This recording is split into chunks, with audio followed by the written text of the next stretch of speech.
అంతవరకే పరిమితం అవుతుందా? అయోధ్య లాంటి రామ మందిర నిర్మాణం అది మోడీ గారి హయాంలో జరగడం అంటే, ఆల్రెడీ ఇప్పుడు ప్రారంభోత్సవం కూడా జరగడం అంటే, రేపొద్దున ఓట్ బ్యాంక్ మీద దేశంలో అంటే ఎలాగైనా మళ్ళీ బీజేపీ వస్తుంది అనేది సెకండరీ, ఎంతవరకు ప్రయోజనం? అంటే ప్రాక్టికల్గా ఈ టెంపో మెయింటైన్ చేయడానికి వాళ్ళు రకరకాల ప్రయత్నాలు చేస్తున్నారు.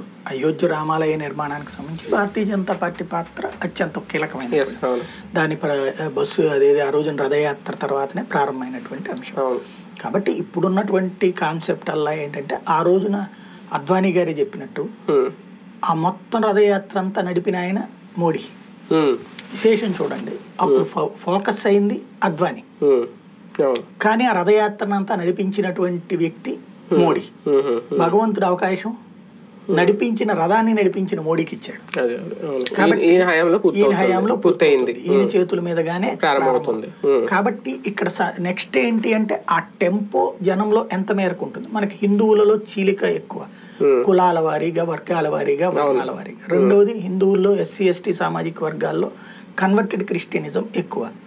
కాబట్టి వాళ్ళని పోలరైజ్ చేసే ప్రయత్నం కాంగ్రెస్ పార్టీ చేస్తుంది. ప్లస్ మైనారిటీ పోలరైజేషన్ చాలా సీరియస్గా చేస్తుంది. కాబట్టి ఇప్పుడు మైనారిటీ పోలరైజేషన్ చూసి మెజారిటీ పోలరైజ్ అయితే 400 సీట్లు దాటేస్తుంది బీజేపీ. ఎందుకంటే ఇంతవరకు కూడా మైనారిటీలు పోలరైజ్ అవుతున్నారని తెలిసినా భారతదేశంలో మెజారిటీ ఇప్పుడు పోలరైజ్ కాల. కులాల వారీగా చీలిపోయారు, వర్గాల వారీగా చీలిపోయారు, ప్రాంతీయ పార్టీల వారీగా చీలిపోయారు ఎప్పుడు కూడా. బట్ రామనామం పేరు మీదన ఒక్కటయ్యి చేస్తారా అనేటువంటి కాన్సెప్ట్ ఇక్కడ ముఖ్యం. అలాంటి టెంపో క్రియేట్ కావాలని బీజేపీ కోరుకుంటోంది. బట్ దాన్ని డిస్టర్బ్ చేయడానికి వీళ్ళందరూ ఆల్రెడీ తమ మైండ్ గేమ్ నడుపుతూనే ఉన్నారు. వాళ్ళకి సైకలాజికల్గా కథ నడుస్తున్నది కమ్యూనిస్టుల ద్వారా.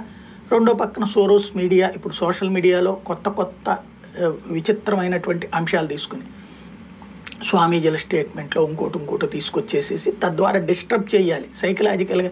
మనం కనుక పెళ్ళికి వెళ్తుంటే అమ్మాయి చాలా ఇదిలేరా ఏదో కానీ నువ్వు అంటే ఎట్టుంటుంది బేసిక్గా, అట్లాంటి ఒక సైకలాజికల్ ఫీలింగ్ ఏదో చేసేర్లే కానీ అనేటువంటి ఒక నిస్పృహని హిందూ సమాజంలో నిస్పృహ సృష్టించే ప్రయత్నం జరుగుతుంది.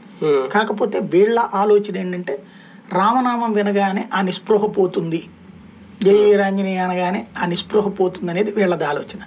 ఆ రెండిట్లో ఏది నిజం అన్నటువంటిది ఎలక్షన్ తర్వాత హిందూ సమాజం అయితే ఖచ్చితంగా యాక్సెప్ట్ చేస్తుంది, మోడీ గారిని గుర్తిస్తుంది, ఆయనదే మార్కు ఖచ్చితంగా పడుతుంది. కానీ